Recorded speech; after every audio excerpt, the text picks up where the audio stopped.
नमस्कार। यदि आप यूपीएससी की तैयारी कर रहे हैं तो आपने कभी ना कभी इस प्रश्न को अवश्य सुना होगा कि ऑप्शनल कौन सा लें। यह प्रश्न हमेशा चर्चा का विषय रहता है जो भी अभ्यर्थी यूपीएससी की तैयारी में है। किसी ने कहा होगा इस विषय में अंक कम आते हैं और किसी ने कहा होगा कि यह विषय छोटा है और तो किसी ने यह भी कहा होगा कि यह विषय स्कोरिंग है, इस आधार पर ले लें।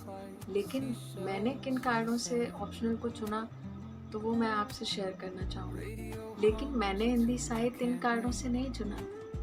मैंने हिंदी साहित्य इसलिए चुना क्योंकि यह मेरे लिए एक विषय नहीं था, बल्कि मेरी सोच, मेरी संवेदनाओं और मेरे व्यक्तित्व का विस्तार था।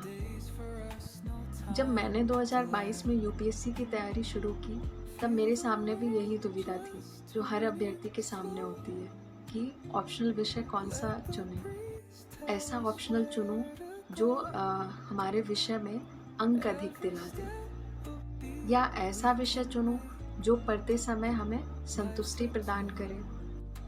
क्योंकि मेरा विश्वास था कि यूपीएससी केवल परीक्षा नहीं है, बल्कि हमारे सोचने समझने की क्षमता की भी परीक्षा है। मैंने हिंदी साहित्य में पोस्ट ग्रेजुएशन किया है, इसलिए यह विषय मेरे लिए नया नहीं रहा था।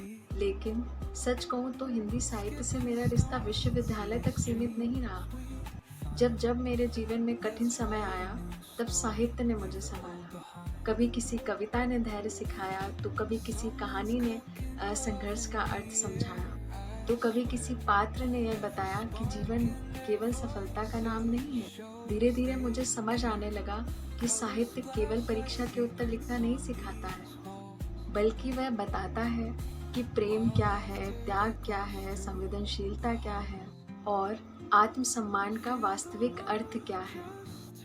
जब मैंने धर्मवीर भारती, निराला, प्रेमचंद्र, महादेवी वर्मा आदि के साहित्यों को पढ़ा, तब मुझे लगा कि ये केवल लेखक नहीं है, बल्कि ये जीवन के शिक्षक हैं।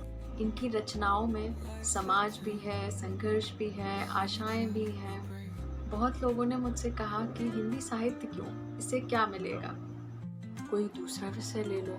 लेकिन मुझे लगता है कि ऑप्शनल केवल अंक प्राप्त करने का माध्यम नहीं होना चाहिए, बल्कि एक ऐसा विषय होना चाहिए जिसको पढ़कर हमारी जिज्ञासा कभी समाप्त ना हो, जिसके साथ कई महीनों तक बैठने में भी आनंद आए और जो कठिन दिनों में भी बोझ ना लगे।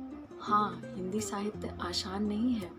केवल कविताएं पढ़ लेना या कहानियाँ याद कर लेना यही पर्याप्त नहीं होता है। यह विषय बहुत ही गहराई से पढ़ना पड़ता है, लेखक को समझना पड़ता है, भाषा को महसूस करना पड़ता है। शायद यही इस विषय की सबसे बड़ी सुंदरता है। आज जब मैं पीछे मुड़कर देखती हूँ तो मुझे लगता है कि मैंने एक ऑप्शनल नहीं चुना, बल्कि एक ऐसी यात्रा चुनी जिसने मुझे पहले से अधिक विचारशील, संवेदनशील और धैर्यवान बनाया। यूपीएससी का परिणाम तो भविष्य बताएगा, लेकिन हिंदी साहित्य ने आज ही मुझे बहुत कुछ दे दिया। यदि आप भी ऑप्शनल चुनने की तैयारी कर रहे हैं तो केवल दूसरों की राय मत सुनिए, बल्कि स्वयं से पूछिए कि क्या मैं इस विषय के साथ 1 साल से अधिक समय तक बैठ सकता हूँ? क्या इसे पढ़ते समय मेरी जिज्ञासा बनी रहती है? क्या यह विषय मुझे भीतर से समृद्ध करता है? यदि उत्तर हाँ है तो यही आपका सही ऑप्शनल है। अंत में बस इतना ही कहना चाहूँगी कि हिंदी साहित्य मेरे लिए केवल यूपीएससी का ऑप्शनल नहीं है, बल्कि की भाषा है, मेरी संवेदनाओं का आधार है और जीवन को देखने की मेरी दृष्टि है।